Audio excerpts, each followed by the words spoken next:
Trop contente de vous retrouver dans un nouveau fond de Noël. Alors, prenons la bonne page. J'ai oublié quand même de mettre mon micro que j'ai acheté. Du coup, aujourd'hui on se retrouve pour une vidéo de Noël en compagnie de mon pull de Noël, les gars, mes ongles de Noël. Et je vais tout simplement vous partager mes films coup de cœur sur Netflix de Noël.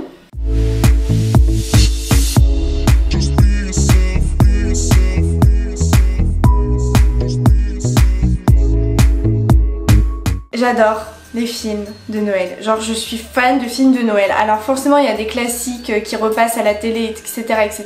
dont je voulais pas vous parler parce que pour moi c'est comme des évidences. Mais sur Netflix c'est des films moins connus et bon, ceux qu'on Netflix je les vois forcément passer. Mais je me disais que c'était peut-être sympa, voilà, de vous partager ma sélection parce que je les ai presque tous regardés en fait.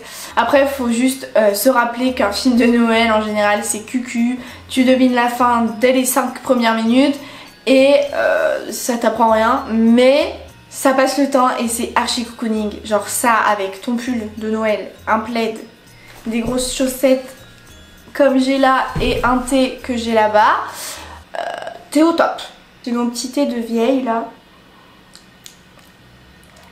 Je crois que je l'ai pas laissé assez infuser. Oups. Ouais.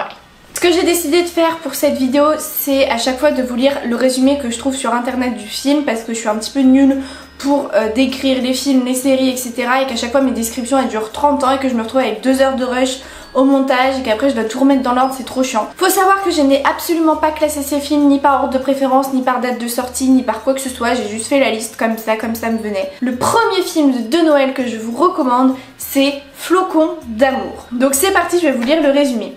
Flocons d'amour est une comédie à la fois romantique et dramatique sortie en 2019 et on s'en bat les couilles, on veut le résumer en fait. La veille de Noël, une tempête de neige bouleverse la vie et le futur d'un groupe de lycéens lorsque des liens inattendus d'amour et d'amitié se créent dans des conditions exceptionnelles.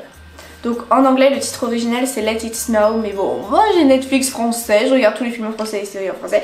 On va suivre plusieurs histoires en parallèle, donc je sais plus exactement il y a combien de groupes de jeunes, mais je crois qu'il y en a à peu près 4 ou 5 de plusieurs jeunes ados qui ont différentes problématiques et différentes issues et fins. En même temps tout ça se joue dans le même environnement quoi, dans la même ville, tous menacés par cette tempête de neige, etc.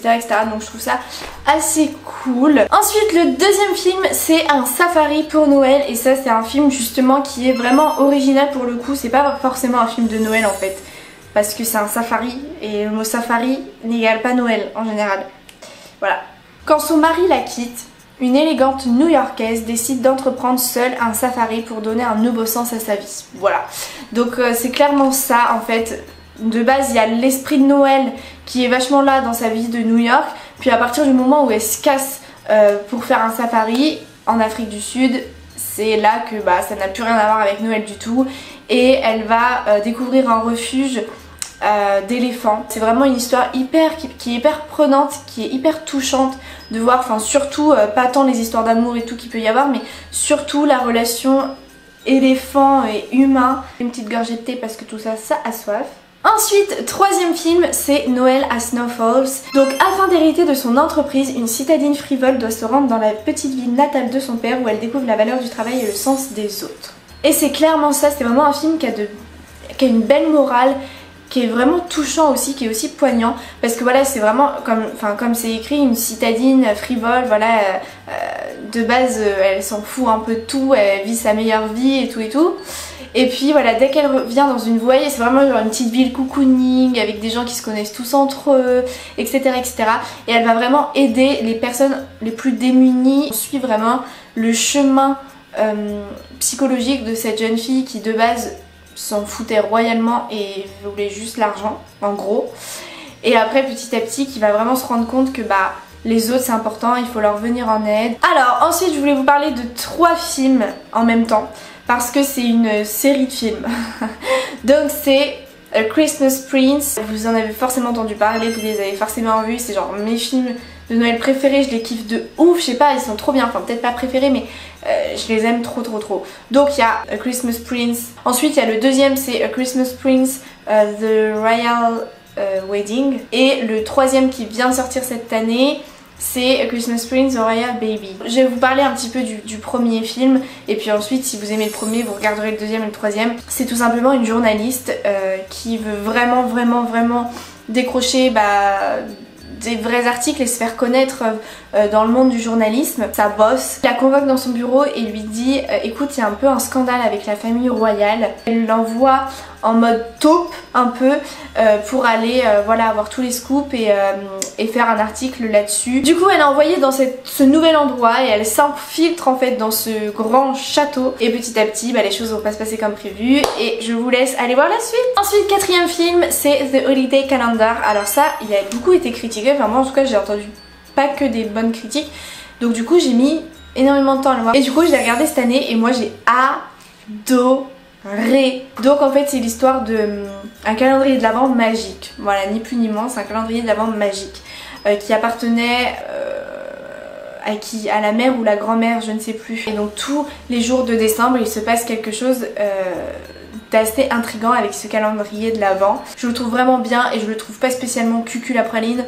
Non, je trouve qu'il est assez original comme film de Noël et même si bon c'est un peu tiré par les cheveux parce qu'en soi bon voilà c'est pas spécialement possible tout ce qui s'y passe.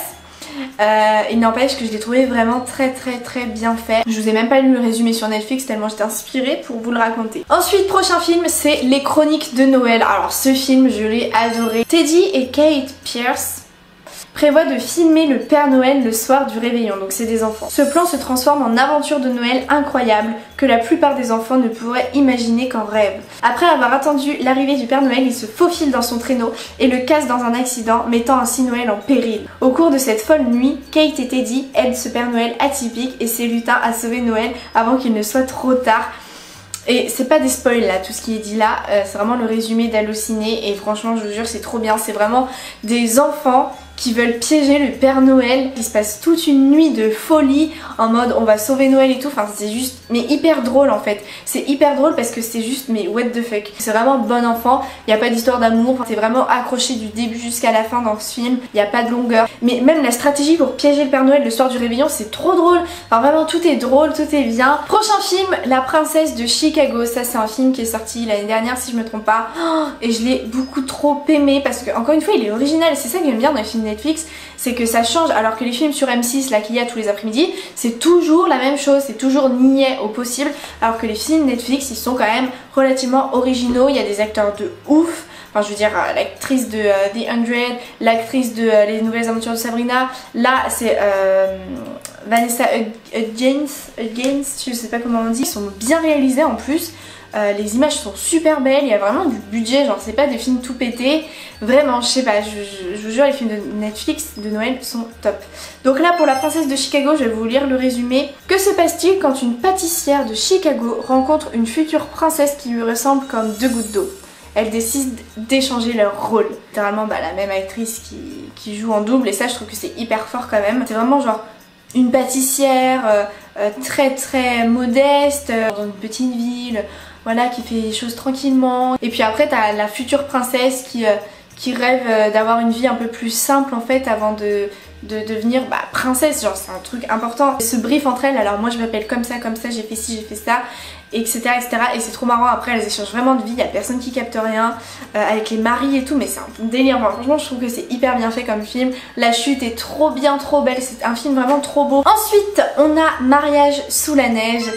C'est un film aussi, encore une fois, original. Je vous présente des films un petit peu qui sortent de l'ordinaire, un minimum. Alors sachez que celui-ci, il est pas spécialement aimé, il est genre apprécié à 50%.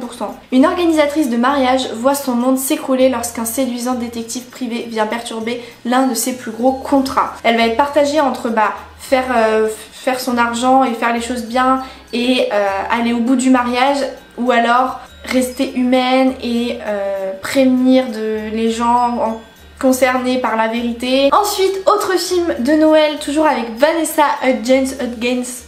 Franchement, vous allez me tuer les gens qui sont fans d'High School Musical là.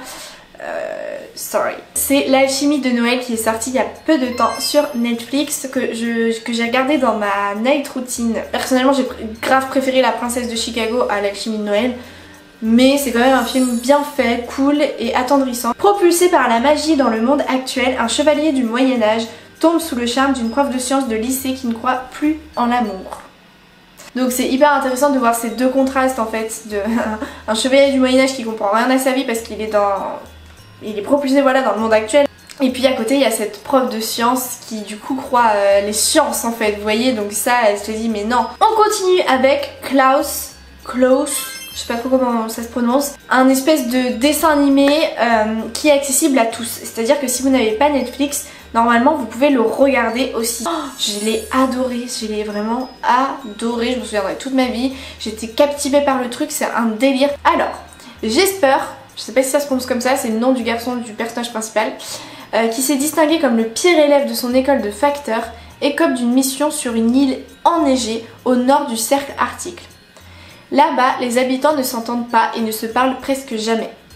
Autant dire qu'ils n'entretiennent pas non plus de correspondance. Alors que Jesper est sur le point d'abandonner, il trouve une alliée en la personne d'Alva, l'institutrice de l'île, et fait la connaissance de Klaus, mystérieux menuisier qui vit seul dans son chalet regorgeant de jouets artisanaux. Grâce à ses relations amicales inattendues, la petite ville de Smerensburg retrouve la joie de vivre. C'est ainsi que ses habitants découvrent la générosité entre voisins, les contes de fées et la tradition des chaussettes soigneusement accrochées à la cheminée pour Noël. Voilà le synopsis.